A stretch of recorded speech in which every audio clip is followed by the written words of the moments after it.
You know, when the Browns traded Baker Mayfield, I was a little bit on edge. I'm not gonna lie to you. I was like, I don't know why they doing this. Then they got Deshaun, and Deshaun's a beast when it comes to football, right? And then he got suspended, and I'm like, the Browns might be in trouble. And then today it got extended, so the Browns might be even more in trouble.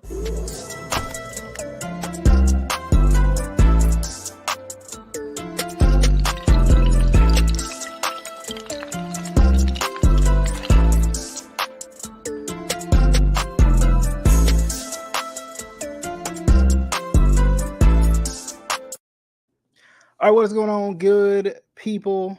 Back at it again. DJ here, Adam from the Real Deal Podcast, Instant Classic Wrestling Podcast. You got any other podcasts that you need to throw out there while you here, just so people know what's going on? That would be a definite no. I tried before, but much like our schedule for the ICW podcast, doing one on my own is a little rough. I feel you. It's funny because I've been wanting to bring Adam on to do a video because I want to do a AFC North type preview, especially with all the boys being AFC fans. I've thought about bringing on the boys to do a little bit of the Instant Classic Wrestling podcast. Wait. One of them is AFC, NFC, right. and AFL. CFL, CFL, XFL. Whoever's winning, he gonna jump on that one. So that's true. Exactly. That's true. We got a bandwagon in the we got a bandwagon in the crew. But I've been. But are you really a bandwagon fan though? If you like root for like 31 other teams. I mean, somebody's got to suck, right? That's what I'm saying. It just happens to be the Colts. Somebody, the Colts, especially when they play the Jaguars, for whatever reason, they cannot. Anyway, Deshaun Watson is the topic of conversation. I'm sure if you have a sports feed going on, it's probably blowing up. He's been a topic of conversation for pretty much the entire offseason. The big trade to the Browns, kind of put them in, almost like Super Bowl contention because everybody was like, a lot of people felt like the Browns were one quarterback away. And this, this guy that's on with me today, he's a big Baker guy too. So, and I'm a Baker guy. So like we kind of agree on some certain things when it comes to the mistreatment of Baker and how that kind of went. But nonetheless, I don't know. I don't know if this is my official episode for the week. I'm really not sure. Leave it to me to do a Browns related topic for an official episode, right? But it's crazy, man. So the official news coming out today: Deshaun Watson suspended for the first 11 games of the season, which I think is 12 weeks because of bye week somewhere in there. And it. In terms of from the football aspect of it, from the AFC North, considering the crazy season the Ravens had last year, to make the hopeful run a little bit easier, I ain't gonna be too mad about it. Now, albeit I do like to see the Browns at full strength. I do like to see the Steelers at full strength. I definitely want to see the Bengals at full strength. They talking too much right now, but I don't know. I mean, it's a big situation. 11 games, that's tough. Adam, what you thinking? I know you got something on your mind. Like, how are you feeling about the suspension, at least in terms of like Browns football? Are y'all cooked? Like, y'all burnt on the stove? Like, what is it? Like how is the Browns? What are y'all? The Browns Nation? Are y'all a dog pound? Yeah, dog pound. That's DAWG, kind sir. Oh, I thought it was DOGG. Oh, my bad. No. Road Dog took that, so we had to switch it up a little bit. No, but and for the other matter at hand, we'll get to that in a second. But just in terms of on the surface, the suspension, what have you, from the word the word go, like I had set the number, whatever it was going to be, I had set it to 8 to 10 games. Because right offhand, there's never been any precedent like this before. And with other stuff that's been going around, I mean, Calvin Ridley is out this year for placing a bet. Yeah. And he did not do what Deshaun has been accused of. And again, other things aside, we'll get to that in a second. So when it first came out that it was 6 games, I'm like, you dodged a bullet. So I mean, just take it and leave it. Then NFL appealed, and here comes the circus. And it got to a point where I was like, you know what? I would almost be happy if they just would just say it's a year. Just suspend him for a year, not an indefinite, but suspended for a year, fine him whatever you want, and his contract will essentially start next year. I think that they call it it's on a toll. Yeah. Listen to Florio. Florio is way better than I can to explain the real integral parts of that kind of stuff. But essentially, that this would be, he would still get paid. He's still going to get paid, but the bulk of the money now really starts to roll into next year. But anyway, so with it being 11 games, and if you'll notice, guess who his first game is when he comes back? Houston Texans. That would be the Houston Texans. Now, hopefully this is the reverse, because when Brady had his episode with him finally getting tagged for something, albeit it was for Deflategate, which at the time I was like, yeah, those cheating SOBs. But at the same time, I'm like, this is Al Capone. This is income tax evasion. It was nothing. It ended up not meaning anything, but so many things had popped up with him involved. They had to get him for something. And he fought it tooth and nail. I'm like, dude, just sit back and eat your 4 games. Guess who your first game is when you come back? The Browns. And he came out and slapped the teetotal you-know-what out of us. But anyway, so 11 games, it leaves the door open for a little bit of hope.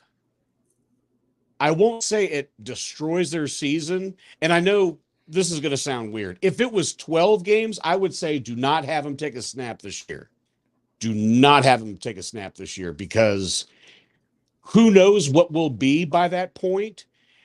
But you're asking a guy who has not played in a year and a half to possibly win 5 straight games, the back half of the season. I mean, I'm not saying it's impossible, but that is a tall order for a guy who's not taken I know he played Friday night, but taking a real snap in an NFL game in a year and a half. So this kind of leaves the door open for, I'd be tickled if they were 6-5 by that point, or 7-4. The first half of their schedule is pretty manageable. The next games after that, Chargers, Ravens, Halloween against the Bengals, it's going to be a tough task. So really, it's just kind of like how the schedule was in like 2019. If you can just steady the ship the first half of the year, you might be able to do something in the back half of the season. Yeah. But yeah, on the surface, this doesn't bury them, but I still think Browns fans as a whole, we need to temper our expectations just a little bit.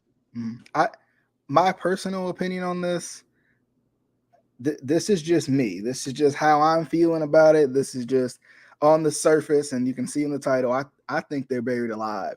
I think the Browns are done for this season. 12 games, 11 games, 12 weeks, that's a long time. The Ravens couldn't function without Lamar for 5. So to pull a starting QB out for 11 games and hope Jacoby, I guess that would be the starter, could, right the ship. That I just think that's tough. I mean, just looking at those first games, you're looking at Carolina, which I think is tough with Baker coming back. I don't know if it's in the town per se, but it's in Carolina. It's in Carolina, so right up the street from me. Like, Baker coming in, I think he's going to come in a little angry, feeling a little dangerous, as he says. The Jets, that could be a cakewalk, but I mean, Joe's starting, so you never know. Pittsburgh is tough. Atlanta, that's a toss-up. Chargers is tough. New England is kind of tough, considering they're New England. Of course, the Ravens, especially a healthy Ravens team. I'm just telling y'all. I'm going to let y'all go ahead and sleep. And then when y'all wake up, and the Ravens first in the AFC. Anyway, and then, the Bengals too.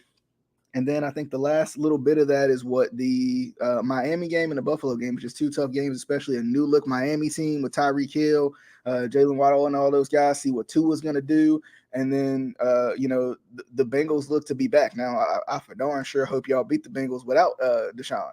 I really do. I'm not going to lie to you, because the Bengals talking a little too much for my liking anyway. But even still, like, I think to lose Deshaun for 11 games, I mean, I think that's decimating. Now, when you said, and I'm gonna let you get pick back up, but you had said that 12 games was kind of like I don't know, but I mean, I just feel like that's tough, man. Like 11 games of the season to start the season, and he already hasn't played in so long. It feels like, it's just it's an interesting situation, man. It really is. Like it's crazy. It's crazy. And you were saying, like, a year, like you just kind of wish it would have been a year, and just kind of let it be, just start over, fresh next year. And it's a situation that probably isn't pleasing to a lot of people. So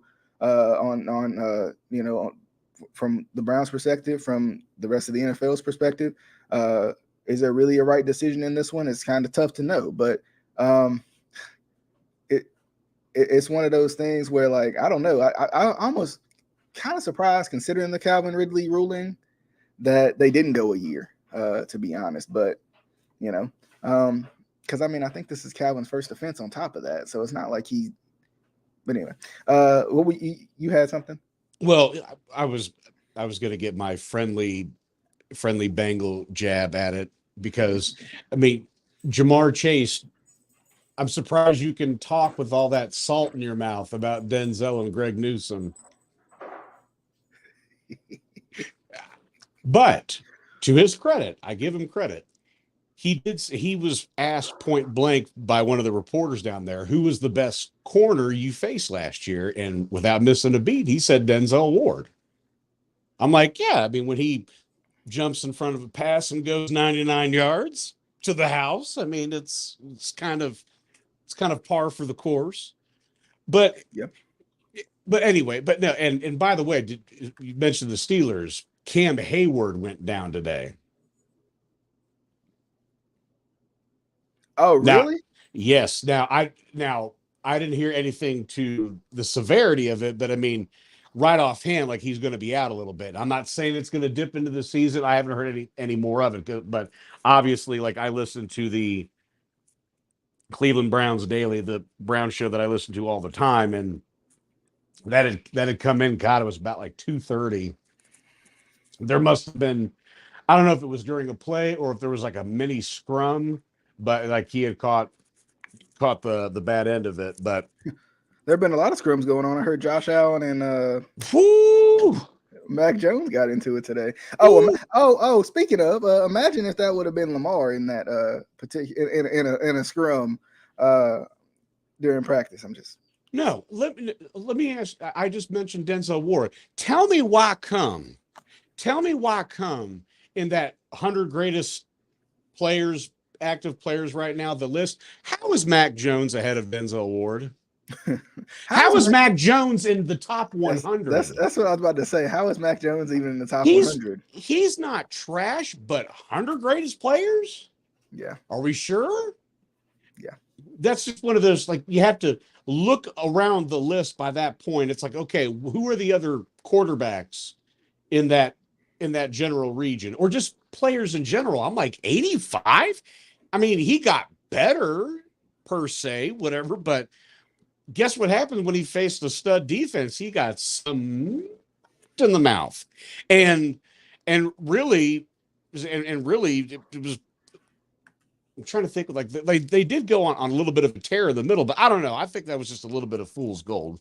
But no, and I guess going back to the suspension, I guess I'm trying to look at it more half glass full, but still being realistic. I'll put it this way: I would not be the least bit surprised if they were 7-10, or 8-9, kind of like right around where they were last year. I would not be surprised, because they're in a position where they can't tank, because your roster's too good, and Mhm. you're in the prime position now where you have Nick Chubb, you have Myles Garrett, you have Denzel Ward, you just signed David Njoku, and to an extension, and all that jazz. Yet, albeit there's the things hovering over with Kareem, which doesn't make me happy, but that's besides the point. Like, you're in a position where, again, like, you're too good to just say to take a flyer on the season, Yeah. but the expectations of the Browns have obviously come down a little bit, which I'm fine being under the radar. Again, I don't need a repeat of 2019, where there was all that hype muddied around us, where I'm like, let's try to win the division first. And that's, until it happens, that's my first goal. It's like, let's win the division first before we can talk about the other stuff. You don't have to be the number one seed to get into the playoffs. I mean, we saw that with Tampa. We saw that with the Rams last year. Just to get into the dance is more than enough. I But mean, since he's a shining example of that. Precisely. I mean, they got probably the best amount of luck they could get on a playoff run, and that's not me. I mean, that is a little bit of me being a little bit against the Bengals right now, but at the same time, that's also me being a realist and saying, you got a little bit of luck on your side when it comes down to it. Yeah, because I can't. There's that whole thing. Did the Bengals win it, or did the Titans or the Chiefs lose it? That whole discussion. My thing is, didn't matter. They did enough to win those games. That's why McPherson is a stud, and Joe is Joe. But like to me, they go as far as Joe Burrow can take them, minus Zach Taylor, because I'm not saying Zach Taylor is a bad coach, but I think he's far from a good coach. Yeah, because his game management is the drizzling, what. Mm-hmm. But so I mean, we'll see what happens. Like, I'm trying to go into the season of just saying, like, hey, whatever's going to happen is going to happen. I have full confidence in Jacoby that he can be a more athletic version of the Case Keenum. He's going to come in. He's going to run the offense the way you want to. I mean, he's a pro. He's a pro. He's been in the league long enough, whatever, though, where he's gotten his feet wet. You don't have to worry him being able to read a defense and this, that, and the other. And I think their formula right off the bat is going to be pretty much how it's been the last few years. Great defense and run the shit out of Kareem and Chubb. Yeah. Well, and I think too, the best thing they could do is, I think, if the Browns want to kind of tread water a little bit early on in the season, the best thing they could do is just, try to compile the wins that they can compile. I talked about it a couple videos ago, just feeling like, the NFL more than any other time, especially last year, was any given Sunday. I mean, we watched the Bills get taken down by who? The Jets. We watched, actually, it was the Bengals got beat by the Jets. The Bills got beat by the Jaguars. The Colts got knocked out of the playoffs by the Jaguars. Like, you just never really know, especially in the AFC. The AFC's tough. If they can, be around 500, maybe even a little bit below 500. Maybe when Deshaun comes back, possibly, they can make a little bit of noise. Now,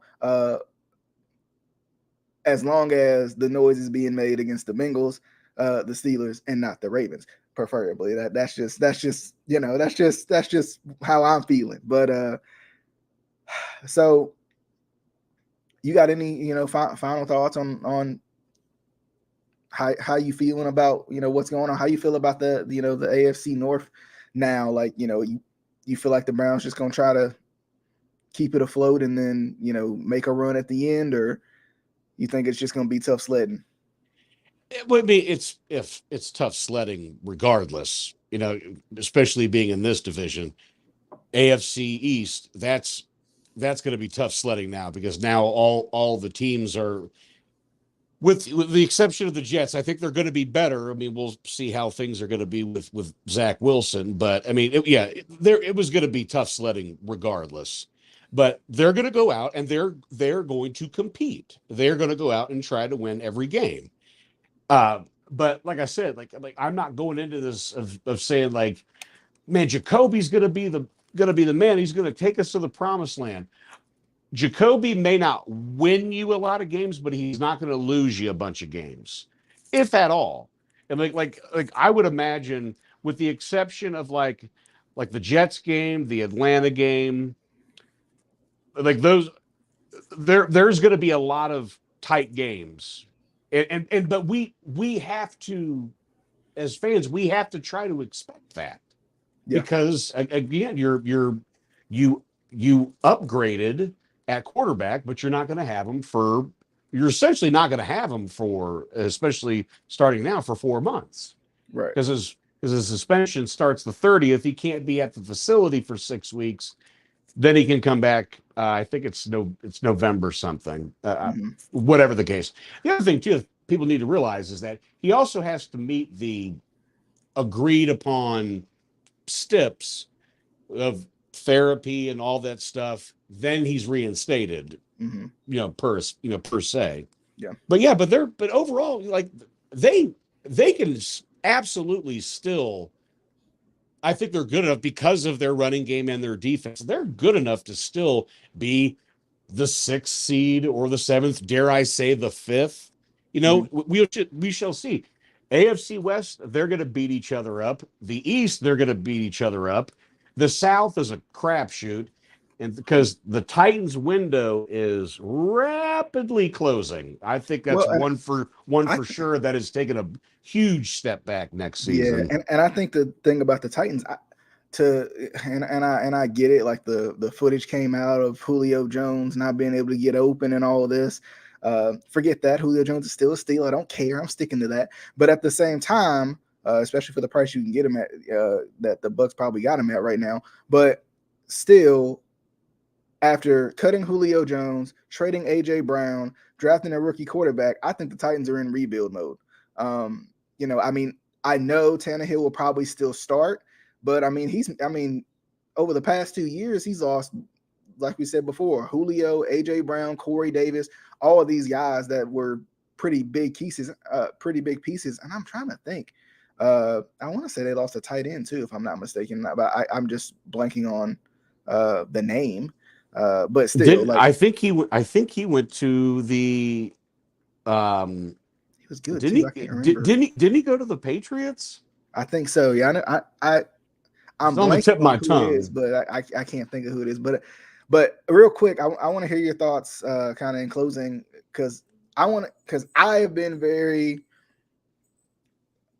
sorry, Browns fans, but you kind of deserve it because you shouldn't have treated Baker the way you did. This guy didn't do anything but be good to you and bring you good energy, and here you are in the situation you are, which is a little harsh. But at the same time, I'm sitting here thinking, I mean, what did Baker really do wrong? Darned if he do, darned if he doesn't play last year.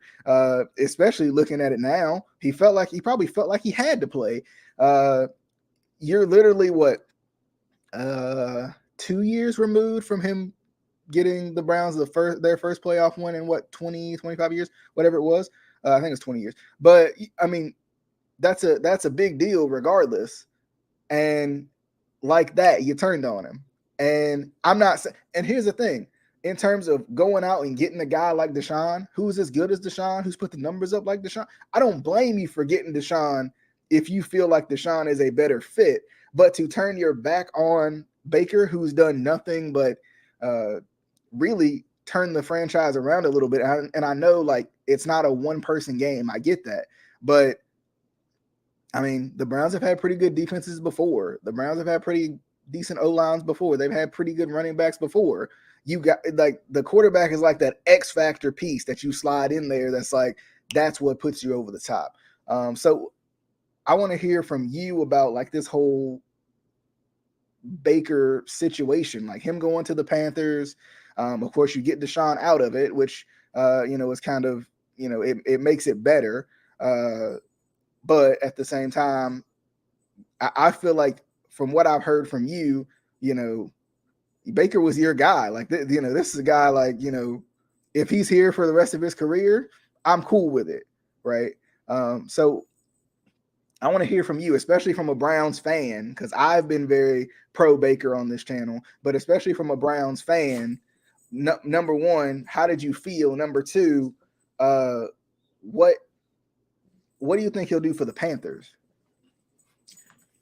Well, first and foremost, I mean, like, and I've been asked about this quite a bit, especially since the season's been over. Like when me and the wife were in Florida, I had my phone's got a Browns decal on the back, and I was the hotel we were at. I was outside puffing on my vape and drinking coffee, and a guy sits next to me, and he goes, "Hey, you're a Browns fan," start chatting away, and he goes, "What's your thoughts on the whole thing?" And that's been asked me a bunch of times, and I've said this. I'm like, look, we got an A++ quarterback, no question about it. But I'm not gonna badmouth a guy. I'm not gonna badmouth a guy that literally we were nothing before Baker, Regan, Mayfield. We were nothing. There was a reason why he was drafted number one, and so the X's and O's of it. I know a lot of the criticism that Baker got is because he was picked number one overall. And I understand that. But I think people also need to redefine what a number one pick is. Because, yes, there's the surefire person that, you can't, he's what you're going to get with him. A Chase Young, a Myles Garrett, an Andrew Luck, stuff like that. But the number one overall pick just means that whoever is in that position value you that much. And for the Browns, he was worthy enough to be picked number one because they were in that spot. Now, would the other teams pick him number one? Probably not. But I can tell you this, there were a lot of Jets fans that year that were mad that they got Darnold. They said, "Oh, God, I wanted Baker." I said, like, hey, we'll see. Because that's who I thought that the Browns were going to get was Darnold, because that was the whole conversation. All that offseason. And the Browns show that I listened to, they talked to the play-by-play guy from USC, where Darnold went to school. And that, again, like, Browns are going to more than likely take Darnold and yada, yada, yada. The guy on the broadcast said, if I were the Browns, I'd take Josh Rosen. And boy, have the tables turned, because guess who our third string is? But anyway, but yes, I mean the Browns get him.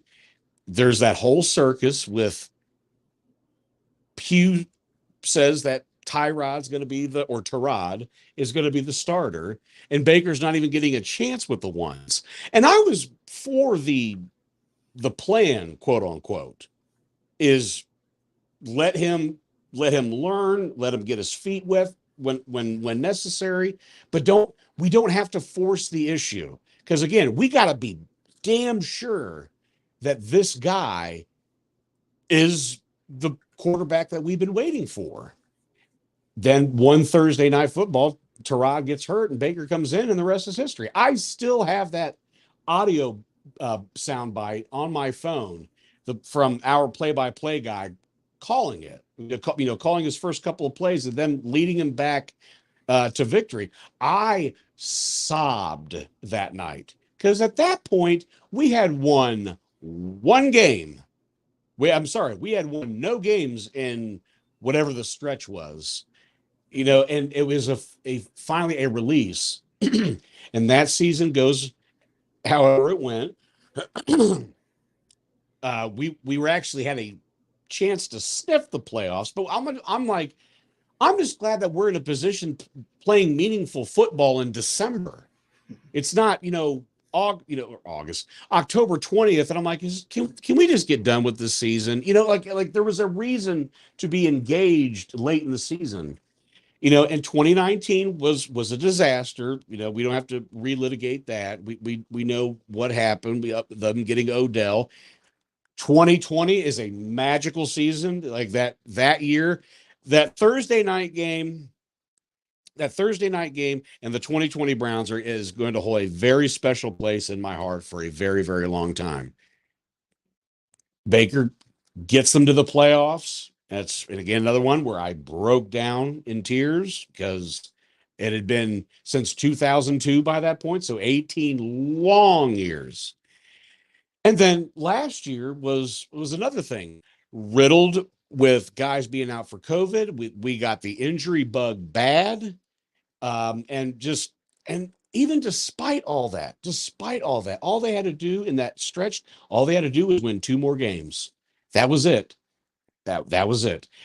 I knew the season was done after the Raiders game, where Nick Mullins gave a damn good effort, and we just fell short. But we didn't have all of the starters. But that was when the game got moved and whatever. Anyway, all that being said, I'm not going to be surprised, if Baker trash talks the Browns.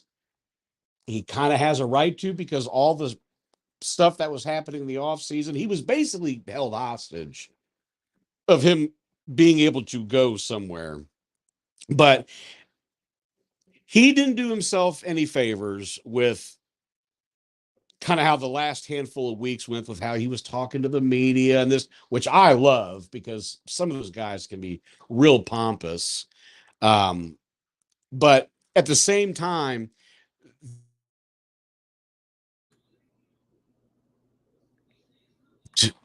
there was a definite divide in the locker room at some point. And it was one of those things where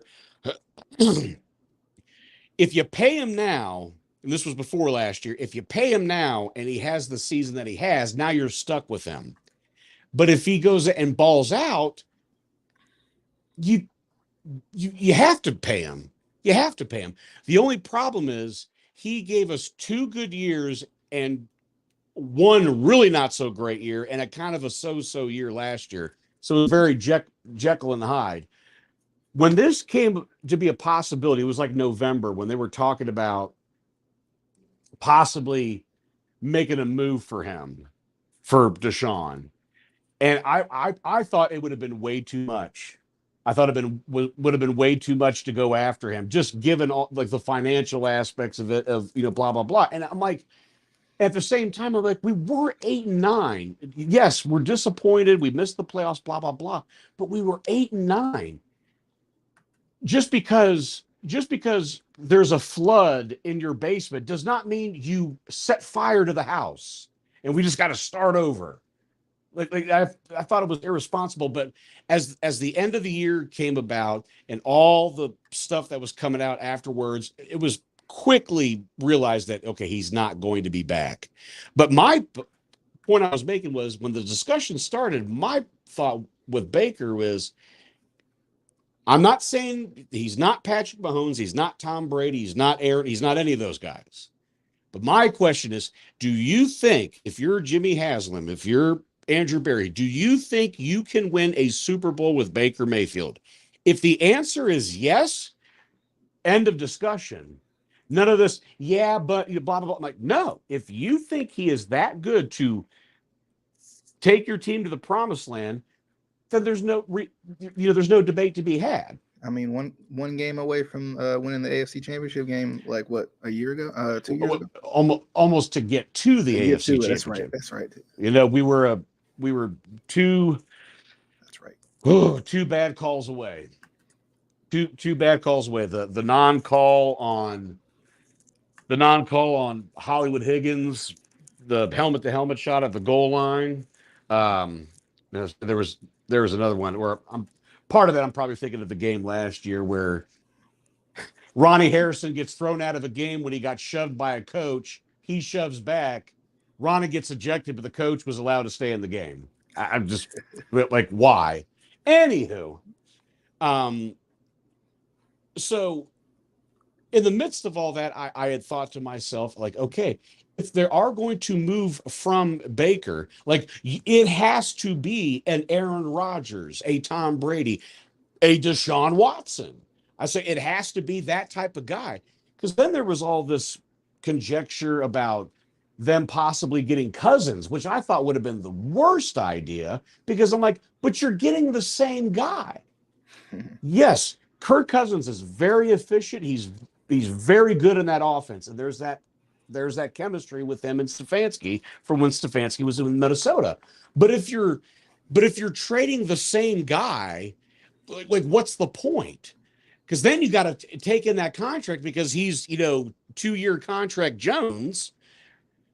Again, the pen that he wrote his latest contract needs to be put in the Hall of Fame, because he has reshaped the quarterback market forever since he's been in Washington. But anyway, so I'm thrilled that we have a Deshaun Watson. I really do, for the play on the field. We have never, ever, ever had a star like that, with maybe the exception of Odell, as that aura and whatnot. And then comes all the gaga that has happened within the last 7 or 8 months. If you have something to chime in with, please. I feel like I'm just rambling, but there is one thing I do want to get to. I mean, I only have one thing to say, but I can end the show with it. Because, I mean, I don't know. I'm not a big numbers guy. Like, he put up the numbers, so that's why he's a good quarterback. I'm sorry. I'm sorry. I have to watch a run first offense every year. So I completely understand why guys don't put up the numbers, because it's hard to put up. And this was my point. It's hard, for example, Baker, Lamar, Joe, these guys who are in these run first offenses. It's hard to lead the league in touchdown passes or lead the league in passing yards or all this. That's kind of hard to do when you're turning around and handing the ball off most of the time. So. Well, and that kind of goes to my point. At the end, at the second half of the year in 2020. So I'm trying to think what the game was from the Bengals game to from them coming off the bye, because they lost that snowstorm to the Raiders, which still haunts me to this day. But since the Bengals game on, Baker Mayfield was a top 5 quarterback. Mahomes, Rodgers, Brady, Baker. That's it. That's the list in that stretch. And Tannenbaum, there's a reason why that he got booted out of being the owner or the general manager in New York. He said, like, well, he thrived in just the play action pass and blah, blah, blah. No, top five in straight drop back quarterback. Those gentlemen I listed and Baker. And again, that's it. That's the list. 20 touchdowns, 2 interceptions. I'm sorry. How is he not good? So, and yes, I get when Baker gets the the criticism because he's very abrasive and brash. I'm like, but he is unequivocally himself. And it is kind of a take it or leave it type thing. And this is the other thing.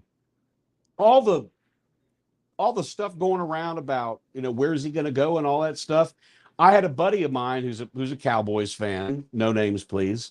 He said that, he goes, nobody wants him, bro. I said, I can list you teams right now. And he goes, who? I said, Seattle, Detroit, Carolina, Atlanta. You mean to tell me, and whoever else I had mentioned, I'm like, you mean to tell me that they wouldn't take him? They'd be fools. Washington, I'm asking you, serious question. Is Baker Mayfield better than Carson Wentz? I mean, probably, because right now. Probably, and the only reason I would say yes is I think Carson Wentz is good. I think Carson Wentz plays scared, and I think that's half of his issue, if not 75% of Carson Wentz's issue. Ever since those ACLs, mentally he hasn't been the same guy. Whereas Baker plays fearless, which can be to his detriment at times, but at the same time, it's a blessing and a curse. Yeah, it's a blessing and a curse. But again, and what I'm getting at is that, well, for one, Wentz's clutch meter evaporated once he got that latest injury that really put things over the top. 2020, that is one of the worst quarterback plays I've ever seen when the Eagles came to Cleveland. And at that point, whatever, though, he had more interceptions than touchdowns. And he was BAD bad. So, but yes, and I can people can make the counterpoint where, oh, he would have won the MVP. I get it. If he maintained that progression, I would say Wentz is just slightly a step up, but Baker's right behind him, because they both can be mobile. Wentz is a little bit better with mobility, but the thing is, after he left, or right before he left Philadelphia, then all that stuff coming out about like he's a nutcase. Or I shouldn't say nutcase. He's odd. Mm-hmm. And dealing with him as a teammate, and then not being the leader. And I thought Baker was that guy. He was the one that he goes, I want you to run through a wall with me. And and I'm telling you, that changed. That this never happened. This never happened with a Cleveland Browns quarterback as long as I've been watching them for the last 28 years. Mm-hmm. It was the last game against the Bengals in 2018. Baker scrambled, went out of bounds. Carlos Dunlap. It was a clean hit, but it was real close. I mean, like real iffy for being a dirty hit. And all of the team on the bench and the offensive lineman came swarming over to pull guys off and be like, "Hey, get the F off my quarterback." I'm like, that didn't happen with Johnny. That didn't happen with McCown. That didn't happen with Cody Kessler. So on and so on. Yeah. So there was a split. There's a lot of guys that says like, yeah, Baker was my guy. And there's a lot of guys that, haven't come out and said it, but I have an idea on who that, like there was a rift. So much like anything else, whatever, though, if you have so many problems, cut the core issue.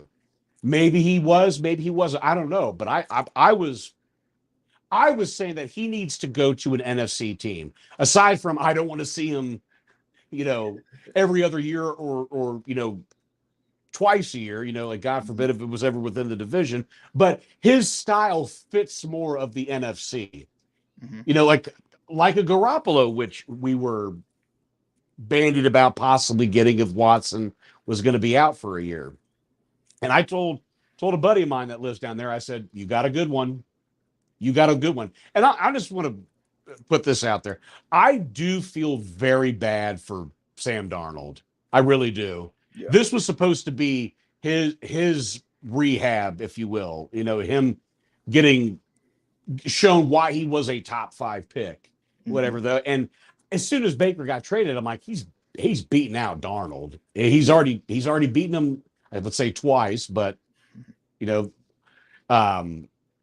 so I think this automatically puts them above the Saints. I'm not as high on the Saints as a lot of people, because like I just don't know with Winston.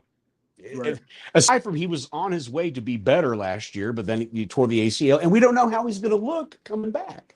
So, their defense is still good. They still got Kamara, and we'll see how Michael Thomas is. But I think this can be their peak. I'd say peak performances if they could get into the wild card conversation, because the NFC's not wide open. They could make a little noise. I'm not saying because they still got to beat Tampa, and I don't see that happening. Whatever, but I think they could just knock on the back door of making a playoff run. I honestly think if they can compete with Tampa, maybe even beat them one good time. Beat them at home. Yep. Yep. Baker. This is the thing. Baker has, and I know we're kind of wrapping up, but Baker has the opportunity to show everybody why they're wrong. The Panthers got some pretty good talent in terms of receivers and whatnot. Let's see what they do with McCaffrey. That's a question that's worth asking. Let's see what they're going to do with McCaffrey, because that's been an up and down thing for so long.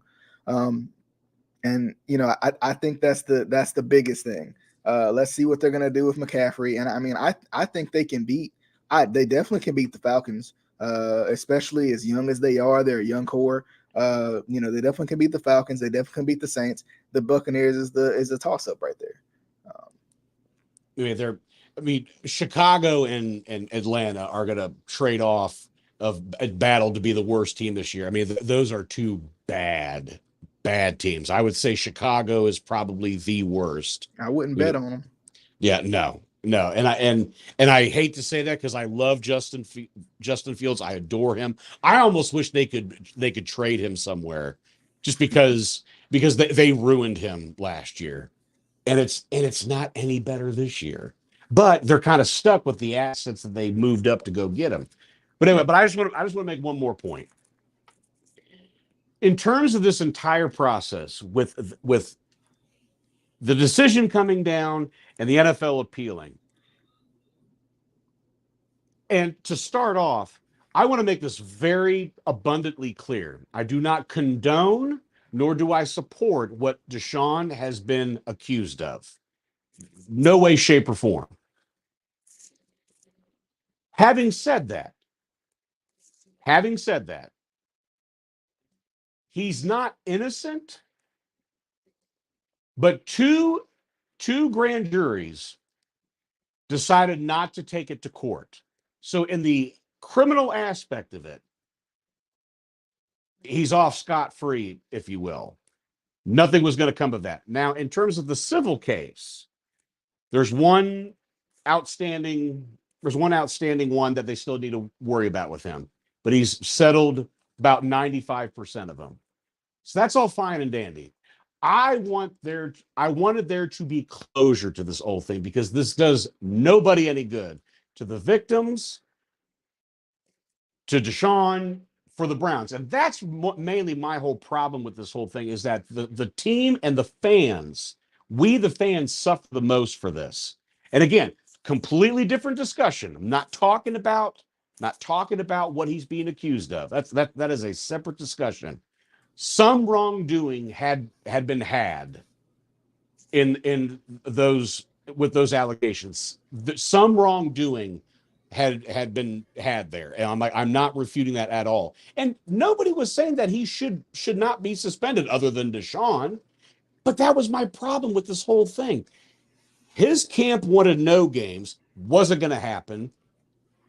And for a while, I know the league wanted a full year, but I'm like, that can't happen either. Because then there was all this conjecture about if they do a year and Deshaun and the players union sue, I'm like, well, now that's an injunction and he can play week 1. So what good does that do? This becomes the whole Zeke Elliott thing all over again. So with all that, they had, with the new CBA, with something like this, in whatever the, whether it's a violent crime or the violent offense, or what Deshaun is or has been accused of, this was agreed upon from both sides that they would have an independent arbiter, in this case, Sue L. Robinson, let her look at the facts and all that stuff, and she's going to come to a decision. Sue L. Robinson has no ties to the NFL. She was as unbiased can get. And not to mention being a woman, which I think is why the NFL chose her. Because of the severity of the situation. They thought there'd be more sympathy. But she sided with her decision. She sided with the NFL. She said that there was something wrong there that warrants a suspension. But I don't know if you saw that transcript of what she said, of saying that, guys, I'm not going to rewrite your language. Because again, this isn't criminal law. This is based on your law per the NFL and the players union. So she went with the trend is your friend. Big Ben, Zeke, Greg Hardy, Ray Rice, et cetera, et cetera. I didn't see what else could have been done. I was stunned. The more I look at it, I should be stunned that the NFL, after they had said that they weren't going to appeal. So it comes out that they appeal, and we got to go through all this process again. And they're like, yeah, we're going to go through the process of, independent arbiter, blah, blah, blah. I'm like, you went to a guy that wrote basically the pamphlet, the language for sexual assault. Paul Harvey, whatever the hell his name is. Now, luckily, he really didn't have any say in this matter, because he was allowing for there to be some type of compromise where saying, like, look, let's settle on this. What's it going to take? And again, I still come to Calvin Ridley suspended for a year for placing a bet. DeAndre Hopkins is out for 6 weeks for PEDs. So that's why I'm like I was stunned. I was happy. I was stunned that it was 6 games. So I'm like at minimum, it's got to be 8 at least. So with all that being said, if I don't appreciate, and I understand people's outcry about Deshaun, specifically Deshaun. I understand it. But I don't understand why the Browns are taking so much like legit literal hate for signing him. It's kind of a how dare you type thing. Like Jimmy Haslam said it in his press conference. We signed Kareem Hunt. It worked out pretty well, and we all know what he did. And again, not excusing. You can look it up online of what Kareem did. It's inexcusable. It was horrible. But he's been a model citizen since. The Eagles, they got crapped on when they signed Michael Vick. So I was going to expect that, getting the shitstorm thrown at us for December. But it's like, does everybody realize that 13 teams inquired on him, but he narrowed it down to 4? But I don't hear any backlash on that. Would Carolina gotten that? Would Atlanta gotten that? Would New Orleans gotten that? I don't know. That's why I think there's some little tweak. There's some little vindictive vendetta to us, because we actually might be good for once, really good for once. Because again, the narrative didn't change until we signed him. It's like, oh, then he's going to be out for a year. Excuse me? And any one of those teams would have offered him the same contract. If you think otherwise, you're a fool. You are a fool. And sure, maybe not $250 million all guaranteed, but it was going to be hundreds of millions of dollars. But really, deep down, I think everybody would have given him the exact amount of money. So if the NFL knew that they were going to go this route with if we don't like the decision, we're still going to appeal, why couldn't this been done while he was with the Texans? Or why couldn't this been handled in February, March, April? Why did it take till today, August 18th, for them to come to a decision? It makes no sense.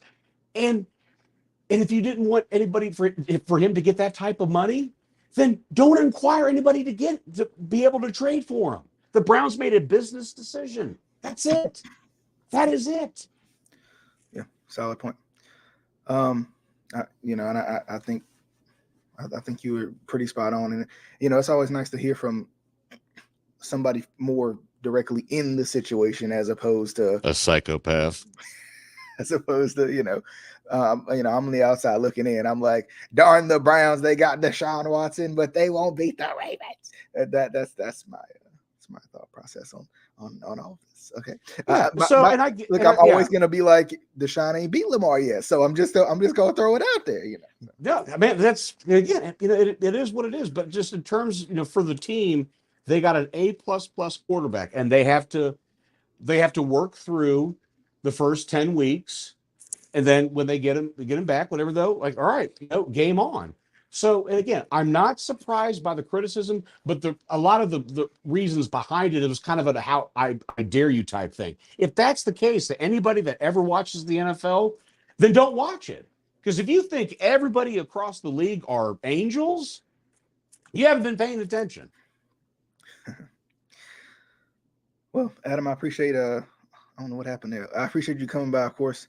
Giving us a little insight from the Brown side of things, considering this was pretty big news. I actually had something else scheduled, but I knew once I saw it come down, I was like, because we had already talked about it, before, where we kind of were like, hey, we gotta when it happens. But I didn't think it was going to go back this long, because because I thought, like, after the appeal came out, they said it was going to be expedited. I'm like, hell, it was another 15 days. Right. But for more Ravens content, be sure to subscribe. Flock Nation Speaks YouTube. We're also on Spotify, Apple Podcast, Anchor, plenty of other platforms to listen to us. You can listen to me, sometimes us, depending on who's on. But as always, hope you guys enjoyed. Of course, you can watch Adam, Instant Classic Wrestling Podcast, as you can see back there, and also the Real Deal Podcast as well. So all the different topics you can hear Adam talk about. But as always, hope you guys enjoyed the show. We'll see you guys on the next one. Until